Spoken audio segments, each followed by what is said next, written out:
మనం ఈరోజు గురువు శని డబుల్ ట్రాన్సిట్ అంటారు. అంటే రెండు గ్రహాలు ఒకే భావం మీద గనక దృష్టి సాధించినప్పుడు ఆ యొక్క భావం ఫలకృతం అవుతుంది.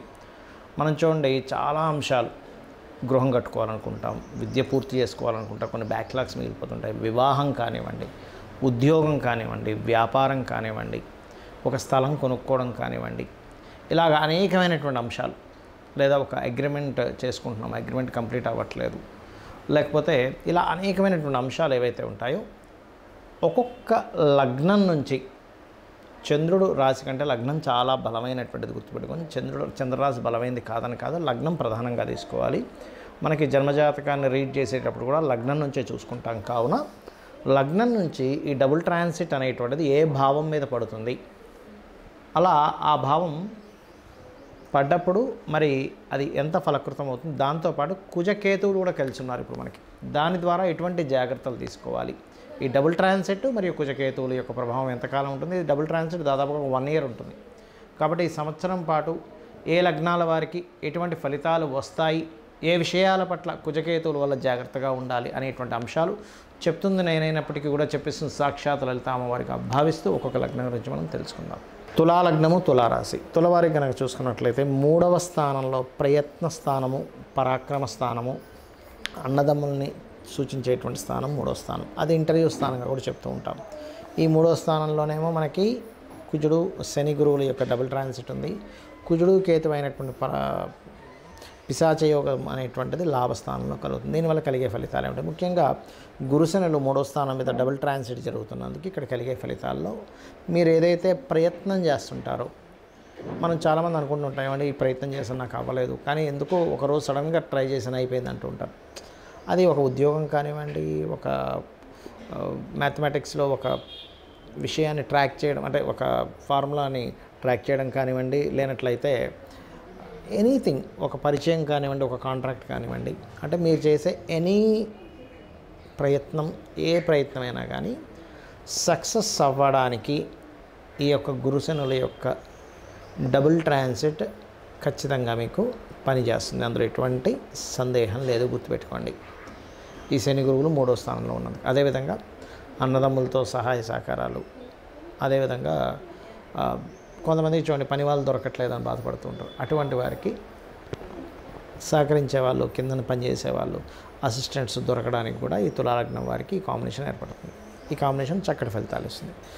అదేవిధంగా కొంతమంది అంటుంటారు, ఏమంటే ఇప్పుడు అగ్రిమెంట్ చేయొచ్చో చేయకూడదు, నేను ఈ స్టెప్ తీసుకోవచ్చో తీసుకోకూడదు, ఈ డేరింగ్ స్టెప్ తీసుకోవాలా వద్దు, అసలు ఇంటర్వ్యూకి వెళ్తే నాకు సక్సెస్ వస్తుందో లేదో, చాలా ఇంటర్వ్యూలు చేసేవాళ్ళని ఆగిపోతూ ఉంటారు. కానీ ఈ కాంబినేషన్ ఎప్పుడైతే ఉందో ఖచ్చితంగా 100% మీరు చేసే డేరింగ్ స్టెప్ ఫలితం ఇస్తుంది.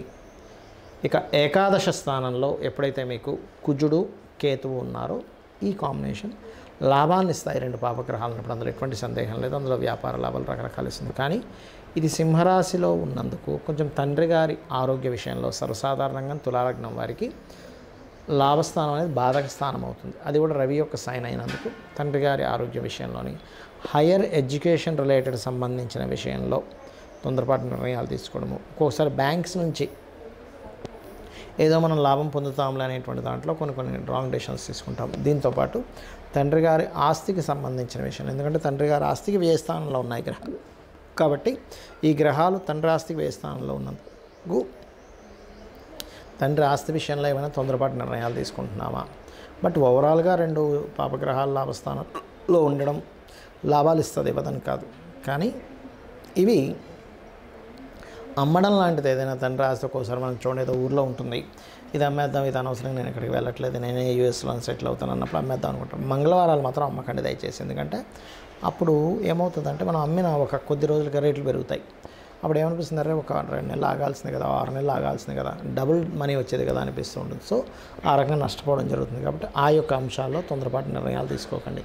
ఇక మీరు నిత్యము చేయవలసిన దేవతారాధన దుర్గాదేవి యొక్క ఆరాధన, కాలభైరవుడి యొక్క అష్టము, కాళికాదేవి యొక్క అష్టోత్తరం ఎక్కువగా చేస్తూ ఉండండి. మీరు చేసే వ్యాపారాల్లో మరింత లాభాలు రావాలి అని అనుకుంటే ఓం ఇంద్రగోప పరిక్షిప్త స్మరతోనాభజంగికాయ నమః అని చేసుకోండి. చేసే ప్రయత్నం ఎండింగ్ వచ్చేసరికి సక్సెస్ అనేటువంటిది పెరుగుతుంది. ఈ డబుల్ ట్రాన్సిట్ అనేటువంటిది ఏదైతే ఉందో, ఈ పిశాచ యోగం ఏదైతే ఉందో, మరి పర్సనల్ చార్ట్లో ఎవరికైనా డబుల్ ట్రాన్సిట్ ఏ భావం మీద పడితే ఎటువంటివి వాళ్ళు ఫ్రూట్ఫుల్ పొందుతారు. ఎందుకంటే అసలు మనం ఇంకా ఈ జన్మలో మనం ఇది ఫ్రూట్ పొందుతామా లేదా అనుకునేటువంటి దానికి ఈ డబుల్ ట్రాన్సిట్ చక్కగా ఉపయోగపడుతుంది. దీన్ని గురు కర్మ యోగము అని కూడా ఉంటారు జన్మజాతకంలో. అంటే శని గురువులు, కర్మ అంటే శని, జీవుడు గురువు కారకుడు గురువు. దీనివల్ల ఎవరికైనా ఈ కాంబినేషన్ పర్సనల్ చార్ట్లో ఉన్నట్లయితే వాళ్ళు టీచింగ్స్ లైన్స్లోకి వెళ్ళడానికి, అకౌంటింగ్ రంగాల్లోకి వెళ్ళడానికి, మరియు ధర్మబద్ధంగా జీవితం సాగించడానికి, ధర్మానికి వ్యతిరేకంగా ఉండాలంటే వాళ్ళకి ఎక్కడా కూడా మనసు ఒప్పుకోదు ఈ గురుకర్మ యోగం ఉన్నటువంటి వారికి. దాంతోపాటు కేతు సంబంధం వచ్చిందనుకోండి, ఉదాహరణకి వాళ్ళకి గురుకర్మ యోగా విత్ ఆధ్యాత్మిక యోగం కూడా ఏర్పడుతుంది. సో ఇది గుర్తుపెట్టుకోండి. అయితే ఈ డబుల్ ట్రాన్సిట్ కనుక ఎవరికైనా వాళ్ళ పర్సనల్ చార్ట్లో జన్మలగ్నం మీద సంబంధం ఏర్పడింది అనుకోండి, వాళ్ళు 100% ధర్మబద్ధంగా ఉంటారు. కాకపోతే లగ్నాధిపతి కూడా బాగుండాలి అక్కడ.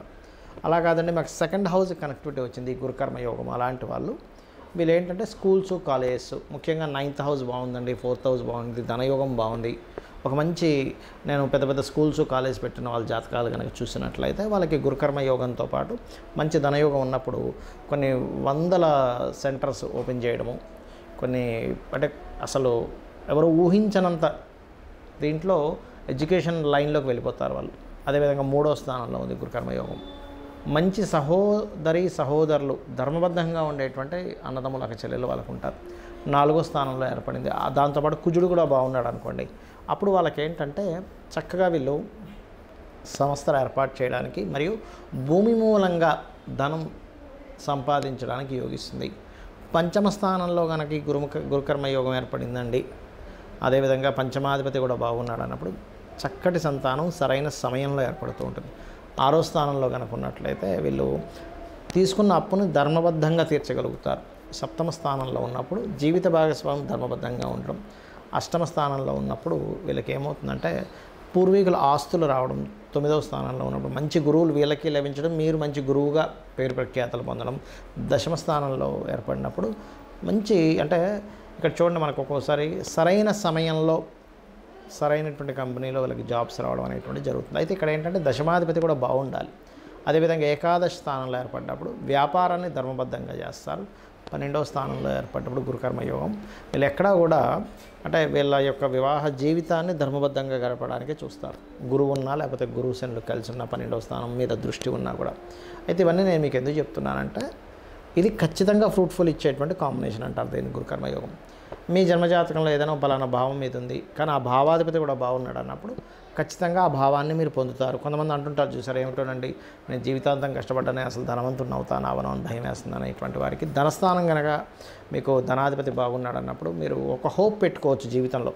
ఎస్ నేను ఖచ్చితంగా ఏదో రోజు KFC అధినేత చూడండి ఆయన 70వ ఏట 65-70వ ఏట ఆయన మొత్తం ఆయన యొక్క సామ్రాజ్యాన్ని విస్తరించగలిగాడు. అంటే ఏంటంటే ప్రతి వ్యక్తికి కూడా వాళ్ళ యొక్క జాతక చక్రంలో ఒక గొప్ప యోగం ఇలాంటి డబుల్ ట్రాన్సిట్ యోగం ఉన్నప్పుడు ఖచ్చితంగా వాళ్ళకి ఒక మంచి లైఫ్ అనేటువంటిది ఉంటుంది.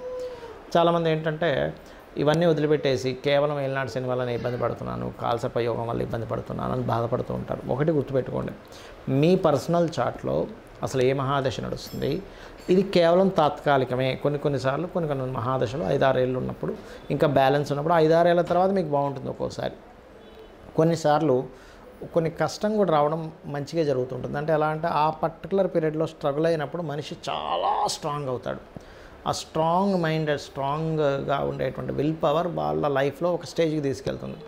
అంటే మీరు ఒక స్టేజ్కి వెళ్ళాలని యోగం ఉన్నప్పుడు చాలామంది ఏమంటుంటారంటే ఏమండి ఎవరు చూసినా నా జన్మజాతకంలో అద్భుతమైన యోగం ఉంది, చాలా పెద్ద కోటీశ్వరులు అవుతావు అంటున్నారు, కానీ నేను చూస్తే ఇన్ని కష్టాలు పడుతున్నాను ఏమిటిది అంటూ ఉంటారు. నేను ఒకటే చెప్తాను, ఏ కోటీశ్వరుడైనా ఎంత పెద్ద బిజినెస్ మ్యాన్ అయినా ఒకప్పుడు కష్టపడ్డ వ్యక్తే. ఆ కష్టపడ్డాడు కాబట్టే, సఫర్ అయ్యాడు కాబట్టే అంత స్ట్రాంగ్ అవుతాడు. మిమ్మల్ని స్ట్రాంగ్ చేయాలంటే ఫస్ట్ గ్రహం ఒక కష్టాన్ని ఇస్తుంది, గుర్తుపెట్టుకోండి. కష్టం ఇవ్వకుండా స్ట్రాంగ్ అవ్వలేరు ఎవరు. మనం మజిల్స్ పెంచాలన్నా మన బాడీకి మన మజిల్స్కి ఫస్ట్ కష్టాన్ని ఇవ్వాలంటే ఒక పెయిన్ ఇవ్వాలి. పెయిన్ ఇచ్చిన తర్వాతే అది స్ట్రాంగ్ అవుతుంది. సో మీ అందరికీ కూడా చెప్పేది ఒకటే, మీరు ఎటువంటి కష్టాల్లో ఎటువంటి ఇబ్బందుల్లో ఉన్నా మెయిన్గా ఇవాళ రేపు అప్పులు ఎక్కువగా ఇబ్బంది పడుతున్నారు అప్పుల బాధలతో. కాబట్టి ఓం అపర్ణాయే నమః, ఫైనాన్షియల్ గ్రోత్కి ఓం సంపత్కరీ సమారూఢ సింధుర వ్రజ సేవితాయై నమః అనే మంత్రం. లేదండి నాకు హ్యాపీనెస్ లేదు, బిజినెస్లో ఇంప్రూవ్మెంట్స్ లేవనుకునేటువంటి వారు ఓం ఇంద్రగోప పరిక్షిప్త స్మరతోనాభజంగికాయై నమః. అలా కాదు నాకు మంచి జాబ్ రావట్లేదు అనుకునేటువంటి వారు ఓం మాణిక్య మకుటాకార జానుద్వయ విరాజితాయ నమః అని చేసుకోండి. అన్ని విధాలు మీకు బాగుంటుంది.